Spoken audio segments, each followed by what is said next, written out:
Hey everybody, welcome back. We are finally back in the shop.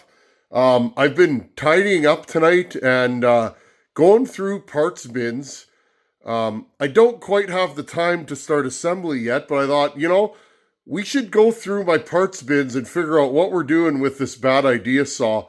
Um, a saw is only as good as its parts, and well, I got a lot of parts for these, so I figured tonight, while I'm still on the mend from having the flu, let's have a look at some of my parts. I dug out a bunch, and let's decide what do we need for this saw, and let's put together a little bit of a parts kit.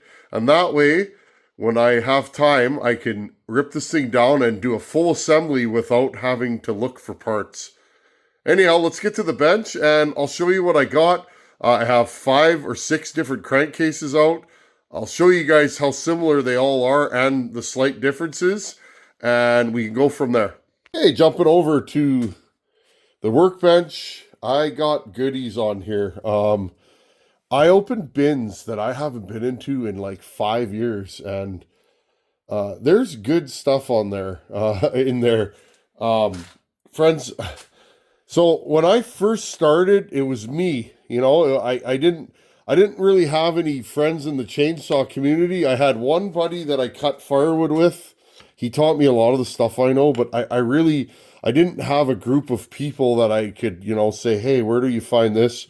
So I got a little out of hand, friends, and every time, I really like these 266s, so every time one come for sale or parts come for sale, well, I bought them. You early channel goers, those of you that have been here, do you remember this saw? Do you remember this saw? We built this saw on this channel a long time ago. This bottom end's still good. I built this. I ended up pulling the saw down. I wasn't completely happy with its performance, and then I think what ended up happening is I had a bucking saw here and I needed parts for it. Oh no, the 268 giveaway saw. The one that we gave to, give me a second, I'll remember, Adam Winchittle. Haven't heard from you in a while, buddy. I hope you're still doing well. I built a 268 XP and gave it to Adam Winchittle. He actually donated it to me. He's like, hey, I want you to have this really nice saw. And I donated it back to him. So it needed some parts, so I robbed parts off of this war wagon and put it on his saw. Whatever, I figured it is what it is. You can always get more saws, right? So I spent some time tonight fitting this piston, and it was funny, friends. It was too tight. I just snipped these tabs off. They're that thin, and it relaxed, and now... Okay, I'm a little nervous about this. This piston is going to go down about, let's see,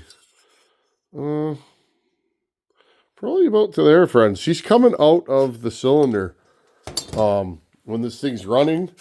I can't do anything with that. There's just nothing. I can't machine this out enough to drop this cylinder skirt far enough in that it'll cover the piston. So we are where we are. And I ended up with intake timing that I'm really happy with, so we're not even going to cut the piston skirt in this one.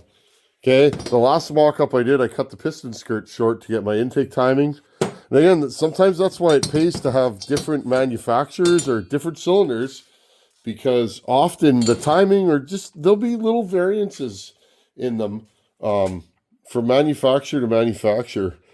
This ended up being a highway, friends. This is just, we're going to start it with this. I'm going to reach out to Ryan at Wolf Creek and see what he's got for cylinders and maybe order a few more. I'll spend the 3 or 4 hours of machining and measuring to recreate this for a 4th time. But this cylinder will just get us going, and we'll see if it runs. Okay, so what I have here, I'm just going to set you guys up a little better. What I have here is a sample of bottom ends, and there's more, friends. Don't judge me, but there's more. I opened up a bin of just bottom ends, And I'm like, wow, that's it? Like there was like 3 or 4 of them in there. And then I opened up another bin and there was, well, basically a bin of bottom ends. So each one of these represents a saw that was either mine. This was my saw. I bought this saw. I drove an hour and a half out of town to buy this saw, and it was absolutely, well, you guys go back in the channel, go back about 5 years ago, or just search 272 on my channel. This is one of the original turd saws. This thing was horrible. I can't remember. I paid like 20 bucks for it and spent $30 worth of gas. But so I'm looking for a serviceable bottom end. This is the one that we mocked this up on. And I picked this one for a couple of reasons.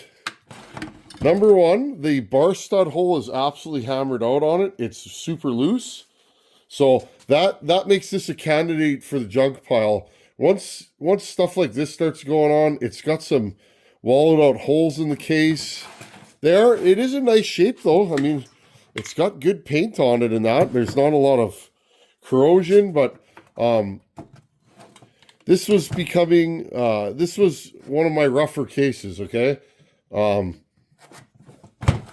I decided to mock it up on this case, okay?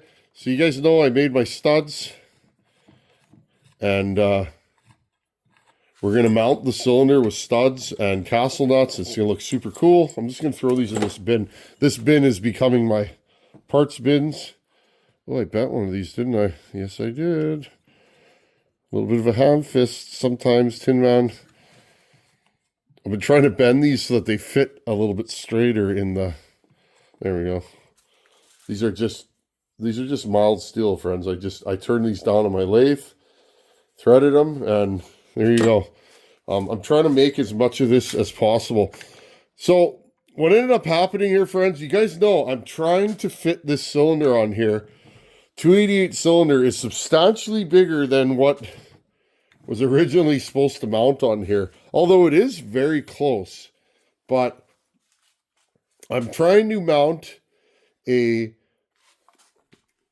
mounting a 54 millimeter cylinder onto a bottom end that was never meant for that, okay? This saw originally was 52 millimeter, okay, if it was a 272. Okay, so this is the last iteration of these saws. It is a 272. It is a 52 millimeter bore, 34 millimeter stroke. Okay, this saw was a 61 Rancher. These things grow on trees. There's a bazillion of them out there. I have several more of these hanging up. I have complete ones, so I wasn't worried about damaging this. And again, it was one of my rougher cases. Now, you guys can see here, I have machined this out. Now, I do not have a mill, friends. So I took my Fordham and I just carefully, as careful as you can, this is a magnesium case. Magnesium is hard to grind, I find. It grinds different than aluminum. I have a harder time getting a good finish on magnesium. It kind of bumps around, and you guys probably know what I'm saying.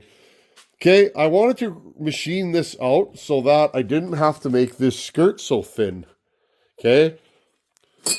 But what ended up happening, friends, okay, in order to get a 100 thousandths wall here, okay, I left this 100 thousandths on this cylinder originally. To get a 100 thousandths wall and machine this out, well, look what I did, friends. Doot, doot, doot, doot. You see that? I blew a hole in the case. So not the worst deal. I was kind of upset when that happened. It is just a small little hole. But the problem is, friends, that is machined away there so that the flywheel doesn't rub it. Okay. And I have a feeling that junk is rubbed in here. This one seems to be a little bit thinner than the rest of the cases I have. So, I mean, I could try and JB weld this. Okay, but here's the main thing, and you guys will probably be able to see it from here. Okay, there's no cylinder protruding in there because that's where the transfer is. Okay, so there's no way for me to just if this went past there and I could just glue it, and I have glue sticking out there, well then maybe that's what I would do. But there's nothing there cylinder wise, so that's a problem. Now I could JB weld this. I've had really mixed results with JB weld in general. I find it lasts right until you trust it and then it comes off. So I try to not JB weld anything to do with, I just don't do it, friends. Unless it's a part that I can't get. But, so anyways, I blew a hole in there. I now know I really can't machine this out any farther. Okay. I can't make this big enough to support a cylinder that has any substance to it. So all I'm going to do, friends, I machine this down. This fits in a factory case. When I do take my cases apart, I'm going to go in here with some sandpaper and I'm just going to relieve it. Basically, this will be just slightly oversized or undersized. Okay, I want this about 0.02 smaller than the hole in the case. It is an exact fit right now, okay? And then when I glue it together, the glue should hold that cylinder on there, and I hope it doesn't do this, okay? What I'm really worried about right now, friends, is that those bottoms are going to swell when it gets hot, and it's going to go, okay? I may slightly undersize my piston in this bore to give it another thou or two of expansion, because I think, friends, I think this saw is going to run. But I think likely what may happen is I may stick my piston at the bottom. We will find out, though. That's why we're doing this, right? I may be full of baloney. Okay, so 61 case. I blew holes in it. I pulled a couple of cases out here. Okay, here's one. It's a golden oldie. This is a 266. It's all smashed. Again, another rough looking case. It's missing paint. The paint's actually peeling all over on this case. Okay, so this is a good candidate. It has a chain adjuster. It has a good oil pump. Let's see, does it? Nope. This oil pump is seized, friends. That happens a lot with these. So this oil pump is seized. Can I unseize it? Maybe. Let's find out right now before we go any further. So usually what I do, maybe I'll bring you guys a little lower so you can see this better. There you go. Usually these will seize a little bit, but look, you can usually free them up. Well, it's moving now. So this is a plastic drive gear, and usually what happens, there you go. Okay, so it's fine. Usually what happens with these, if this shaft gets stuck, these burn up pretty quick, okay? So we have a good case here. We are missing a couple of fasteners. This thing has a mint crankshaft in it. It's not discolored. It's not seized. It also has a flywheel. Now, friends, this is a two-piece ignition case. One of the reasons why I don't want to use this 272 case, even though I guess logically it's the better case because it's newer, so it's fancier. This is a single piece ignition case, and this is a two-piece. Notice there's holes right here, okay, for where your spark plug comes out. I don't know what they call it, friends. Is this the coil and that's the igniter or the trigger, or is this the trigger and that's the coil? I don't know. But there's a coil and a trigger. So this case right here might be the one we build it on. It's a little uglier, but I mean, it has a good flywheel. It has the right flywheel. There is 5 different flywheels for these, friends. 2 or 3 of them are interchangeable and 2 or 3 of them aren't. Single ignition flywheels are different than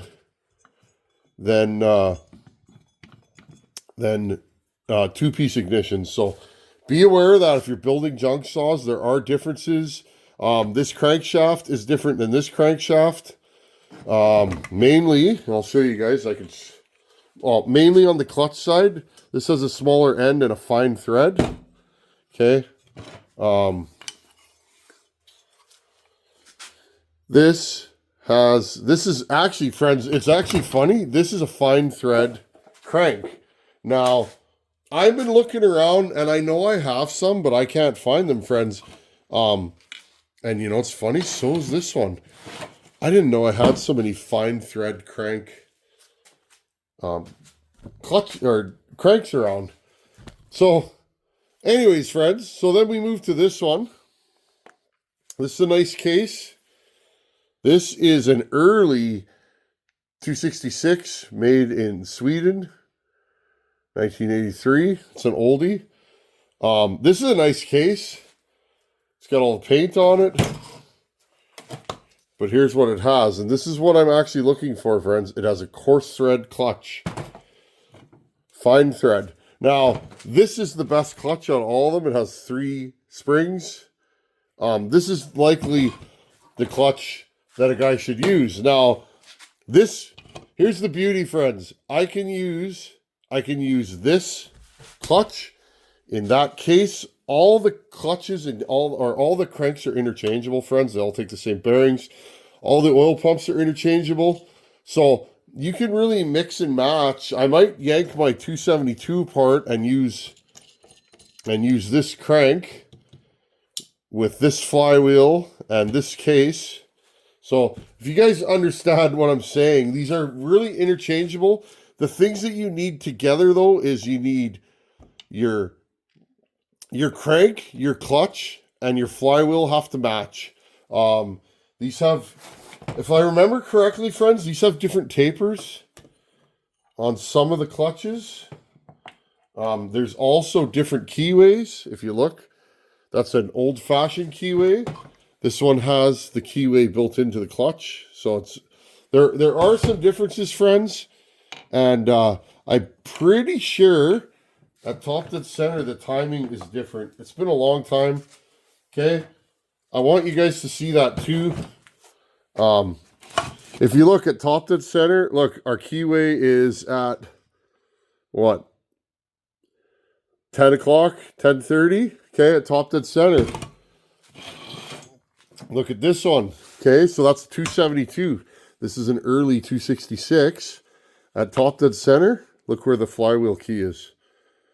Okay, so the timing, the indexing is different on all these. Okay, so it kind of shows you what I'm looking for. So I think I want to go coarse thread clutch, old school. Those tend to be a little noisier, a little rattlier. Like this. There's your coarse thread clutch. Single spring. And actually, funny story, this clutch is loose. Yes, it is. Good. Now, is this a fine thread? So this is also a fine thread clutch. An old school fine thread clutch yeah, this is weird, friends. It's been a long time, but what you learn about these saws, there's many variations. So this is a fine thread clutch with the coarse thread design, meaning that it has the single spring, like the old coarse thread, but this is a newer iteration. What year is this saw? This is 1988, so that would make sense. It's also a 2-piece ignition. I can tell right away this is a 61. I mean, it says 61 on the case, but I know this has an early 61 intake because right here. I remember where I bought this saw. This came from my neighbor. It's an ugly saw. We'll just leave it at that. I bought it because I needed one part on it. Okay, so I think we've decided what we're doing. We're going to split a set of cases. Literally, friends, once we mock this saw up, I can assemble this thing in an afternoon. Like, it's not like, this thing is going to assemble like a stock saw. Okay, so first thing I was digging out, I need air deflectors. Well, I got tons of them. Orange and black, I got both colors. We know I have ignitions. That's a bag of ignitions. Clutches, friends. So I'll show you something. Coarse thread clutches pretty much always look like this. See? It's capped on the end. What happens to these is sometimes these will crack and it'll start to walk over. I've had that problem. That's a coarse thread. Oh, and here's another coarse thread. I started collecting these years ago, these coarse thread clutches, because see this one? If you over tighten it, they'll actually crack and mushroom. I need to weld this. This is a clutch off of one of my saws. Now, I will say something, guys, and I discovered this years ago.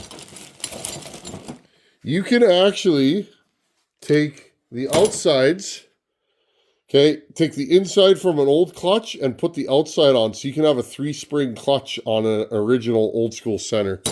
Kind of neat. Okay, friends, and another thing I was looking for, I have flywheels and nuts and starter paws. There's more, but yeah, I have various flywheels of different shapes, sizes. We discovered this years ago that there are so many different flywheels. Bucket and I were looking at something, and I said, well, I got a bag of flywheels here. And that's when we discovered, it never occurred to me, but there is like I think there's 5 or 6 different flywheels for these saws. Donnie Walker. Am I close? Donnie Walker would know this for sure. Okay, intakes. There's many different intakes. These are 266 intakes. I can tell by the shape of them. 61 had the same. Okay, there's 272. But your early intake, they have bolts that go into the cylinder, and then the carb bolts go through here. Your late model, where is that? Your late model intake looks like this. Bolts go through the whole thing. Okay, so just something to know. And oh, look, I got more flywheels here. And I believe these are bagged by part number because they are different. I got my air filters, fuel lines. That's what I was looking for, friends. I know I'm going to need a fuel line. Oil pump. The holder for the flywheel side. Crank seal. Okay, the old ones have that. 3 bolts. This plastic cover comes off. Whereas the newer model, it's not that. This one right here. See? There's the new model. It still has the 3 bolts, but it doesn't. The crank bearing or the crank seal goes right in there. And friends, you remember this? I do. Years ago when I built this saw, when I took it apart, I noticed that the end of the crankshaft was cracked. So I filed it down as far as I could, and I made note of it. And, well, I was hoping it never cracked. Another reason why I took that saw apart. Okay, so I think we're ready to build a saw. I'm going to tear this one down. Good handle. AV mounts I have. You can still buy those aftermarket. So I've had no trouble with the aftermarket ones. But yeah, I'm going to rob this ignition. I may use this crankshaft, although I think I'll use a different one. But so what we'll do, friends, I'm going to rob all the parts off this donor saw. I'll take what's good off of it. I'm going to throw these cases out. And then I will take a new set of cases, likely the second set that I showed you, and that flywheel and crankshaft, and we'll build the saw out of that. Okay, I feel better now, friends. Sometimes you got to stop and kind of look at what you're doing just to see, what's going on. Well, guys, this one's taking a little longer than I hoped, but let's be honest. Well, I'll tell you guys straight up.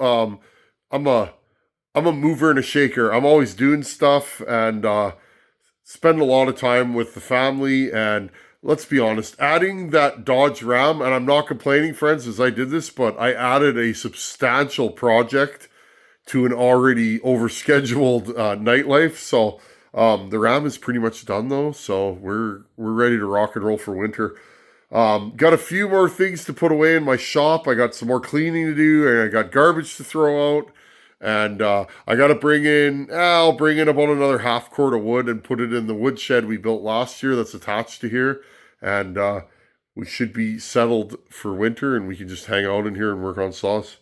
Anyhow, friends, thanks for watching. Take her easy. See you in a couple days. Later.